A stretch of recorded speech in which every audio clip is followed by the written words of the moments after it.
بسم اللہ الرحمن الرحیم۔ ڈیئر آل، السلام علیکم۔ جیسا کہ آپ یہ دیکھ رہے ہیں علامہ اقبال اور آگے لکھا ہوا ہے غلامی، تو علامہ اقبال نے اپنی شاعری میں خودداری، خودی اور آزادی کی بڑی اہمیت اجاگر کی ہے، اور غلامی کے بارے میں انہوں نے بہت کچھ لکھا ہوا ہے۔ آج ہم کچھ غلامی کے بارے میں علامہ اقبال کیا فرماتے ہیں دیکھیں گے۔ تو علامہ اقبال کی ایک نظم ہے شکر و شکایت، جس کا ٹائٹل ہے، اس کو ہم دیکھتے ہیں۔ کہتے ہیں میں بندہ ناداں ہوں مگر شکر ہے تیرا، رکھتا ہوں نہاں خانہ لاہوت سے پیوند۔ اب یہاں پر علامہ اقبال نے اللہ تعالیٰ سے یہ کہا کہ ویسے تو میں بڑا ناقص سا بندہ ہوں، لیکن ایک بات پر تیرا شکر ہے، اور وہ بات کیا ہے کہ رکھتا ہوں نہاں خانہ لاہوت سے پیوند۔ اب تصوف میں چار عالم بیان کیے جاتے ہیں، عالم ناسوت ہے، عالم ملاکوت ہے، عالم جبروت ہے اور عالم لاہوت ہے۔ مختصر ان کا میں آپ کو بتا دیتا ہوں۔ عالم ناسوت وہ عالم ہوتا ہے جس میں انسان جو ہے وہ عام طور پہ بس رہے ہوتے ہیں، مطلب ان میں بے شمار مسائل، بے شمار گناہ، اس سے اگلا، اس سے پاک صاف عالم ملاکوت آ جاتا ہے، فرشتوں کا عالم، پھر عالم جبروت، پھر سب سے بلند مقام جو ہے وہ عالم جو ہے وہ عالم لاہوت ہے۔ عالم لاہوت یعنی کہ وہ عالم جہاں پر اللہ تعالیٰ کی صفات پائی جاتی ہیں۔ تو علامہ اقبال فرماتے ہیں کہ میں بڑا نادان سا بندہ ہوں یا اللہ، لیکن تیرا شکر ہے کہ میرا خانہ لاہوت کے ساتھ، وہ جو پوشیدہ ایک عالم ہے عالم لاہوت کے ساتھ میرا تعلق تو نے بنا دیا ہے، میرا تعلق ہے وہاں سے، اس عالم کے ساتھ میرا تعلق ہے۔ مطلب یہ کہ اللہ تعالیٰ کے ساتھ ڈائریکٹ تعلق ہے۔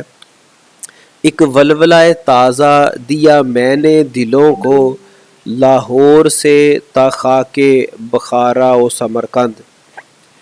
اب فرماتے ہیں کہ میں نے دلوں کو ایک تازہ ولولہ دیا، میں نے دلوں میں ایک امنگ پیدا کی، میں نے ایک جوش ولولہ پیدا کیا، ٹھیک ہے جی۔ اور کیسے پیدا کیا؟ اپنی شاعری کے ذریعے سے۔ بعض لوگ کہتے ہیں جی تقریریں اور شاعری جو ہے وہ جذباتی لوگوں کو، لیکن یہ علامہ اقبال فرما رہے ہیں کہ میں نے دلوں میں ایک نیا تازہ ایک ولولہ دیا ہے، ایک جوش دیا ہے۔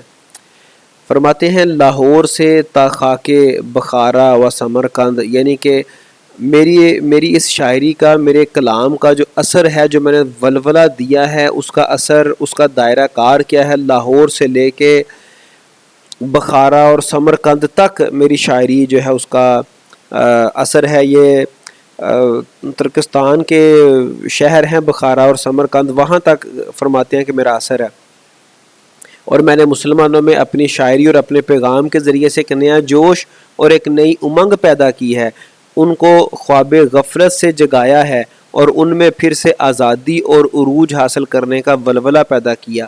چونکہ علامہ اقبال جس دور میں برصغیر پاک و ہند میں آپ کا جو دور تھا وہ غلامی کا دور تھا، اور آپ نے لوگوں کو غلامی سے آزادی کی ایک جو ہے وہ امید دلائی اور ایک ولولہ دیا علامہ اقبال نے۔ پھر فرماتے ہیں تاثیر ہے یہ میرے نفس کی کہ خزاں میں، مرغان سحر خواہ میری صحبت میں ہے خورسند۔ اب فرماتے ہیں کہ میرے نفس کی، میرے سانس کی یا میری موجودگی کی، اس کی تاثیر یہ ہے، اس کا فائدہ یہ ہے کہ خزاں کے موسم میں، جو بظاہر غلامی کا موسم ہے، چونکہ وہ تعبیر کر رہے ہیں خزاں کا موسم ہے، غلامی کا موسم ہے، اس کی تاثیر، میرے نفس کی تاثیر کیا ہے، میرے سانس کی تاثیر کیا ہے؟ مرغان سحر، وہ والے پرندے جو کہ سحر میں صبح اٹھتے ہیں، اللہ کا ذکر کرتے ہیں، نغمے الاپتے ہیں، یہاں سے ان کی مراد وہ لوگ جو غلامی سے آزاد ہونا چاہتے ہیں، جن کو غلامی میں سکون نہیں ہے، بے چین ہے، ٹھیک ہے، ان سے مراد مرغان سحر خواں لی جا رہی ہے۔ وہ جو لوگ ہیں جو مرغان سحر خواں ہیں، جو غلامی سے تنگ ہیں اور آزادی چاہتے ہیں، وہ میری صحبت میں ہیں خورسند، وہ میری صحبت میں بڑے خوش ہوتے ہیں۔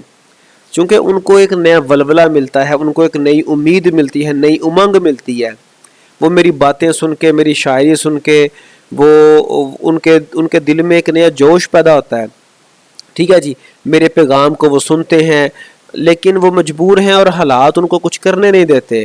پھر آگے علامہ اقبال شکایت یہ کرتے ہیں اللہ رب العزت سے، لیکن مجھے پیدا کیا اس دیس میں تو نے جس دیس کے بندے ہیں غلامی پہ رضامند۔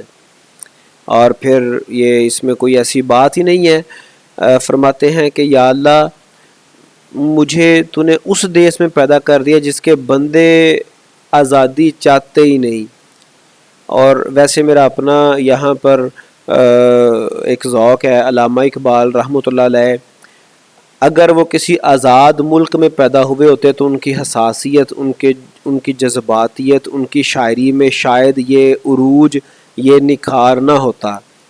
تو لوگوں کی قسم پرسی کو دیکھا، مسلمانوں کی غلامی کو دیکھا، اور اتنا پوٹینشل دیکھا مسلمانوں کے اندر، اور اس سے پھر جب آپ کا دل جلا کڑھا، پھر آپ کی شاعری میں وہ رنگ اور نکھار پیدا ہوا، اللہ کی منشا۔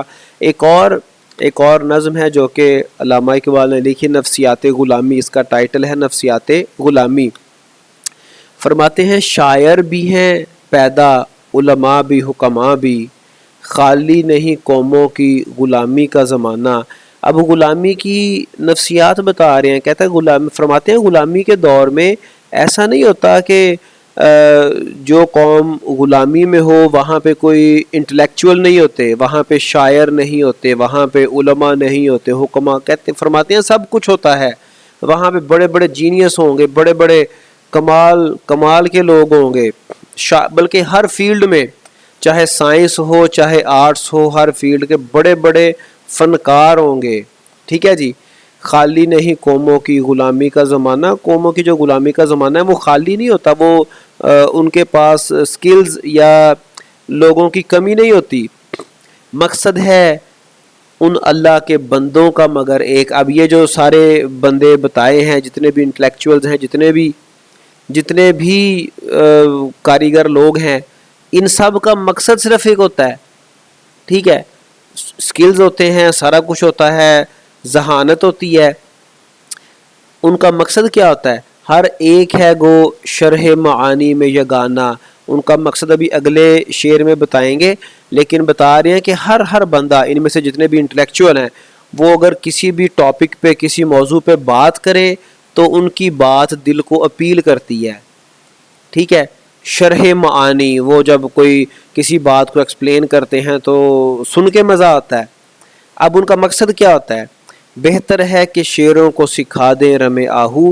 اب ان کا مقصد یہ ہے کہ وہ جناب وہ غلامی کی بات کرتے ہیں، وہ غلامی سکھاتے ہیں۔ اب وہ ان بندوں کو کہہ رہے ہیں کہ بہتر ہے کہ شعروں کو سکھا دیں رم آہو۔ شعر، اب پتہ ہے آپ کو شعر کی جو فطرت ہوتی ہے وہ کیا ہے؟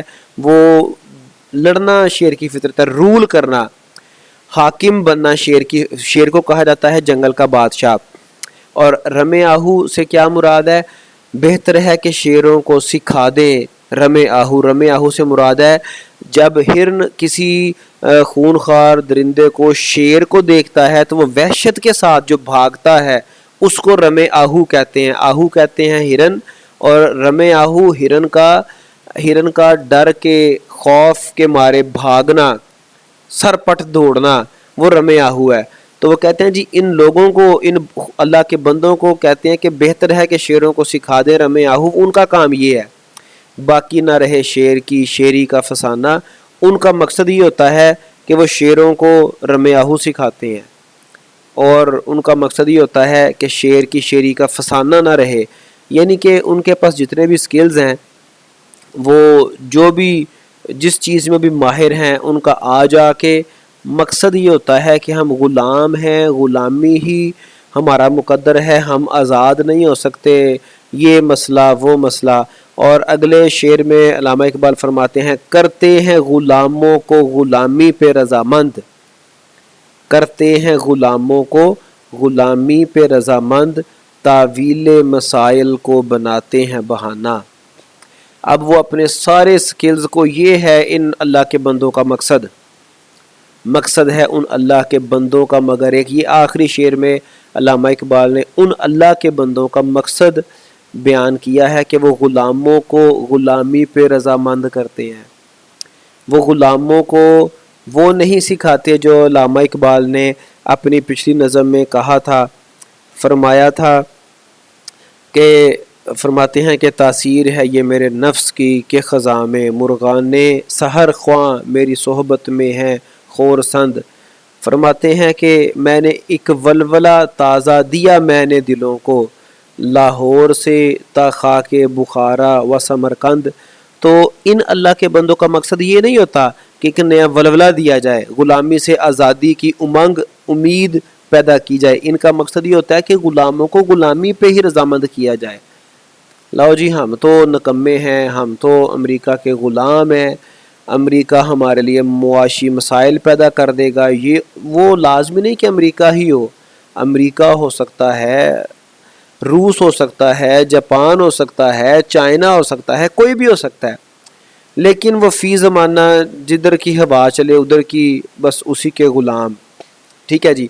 اور پھر کیا کرتے ہیں، تعویل مسائل کو بناتے ہیں بہانہ. مختلف ایک ہوتا ہے مسئلہ، پرابلم، اس پرابلم کو actually what is the problem, how can problem be solved, وہ نہیں بتاتے کیسے حل ہوگا، مسئلہ ہے کیا. وہ مسائل کو بھی غلامی کے ساتھ جوڑ دیتے ہیں کہ یہ مسئلہ حل ہی تب ہوگا جب ہم اس کے غلام رہیں گے. تو یہ علامہ اقبال کی شاعری نفسیات غلامی، اور اس طرح سے علامہ اقبال نے بہت شاعری غلامی پہ کی ہے، بہت شاعری خودی پہ کی ہے. تو بہرحال آج کے لیے اتنا ہی، پھر انشاءاللہ پھر کسی اور نظم کے ساتھ، علامہ اقبال کی شاعری کے ساتھ پھر حاضر ہوں گے. اللہ حافظ.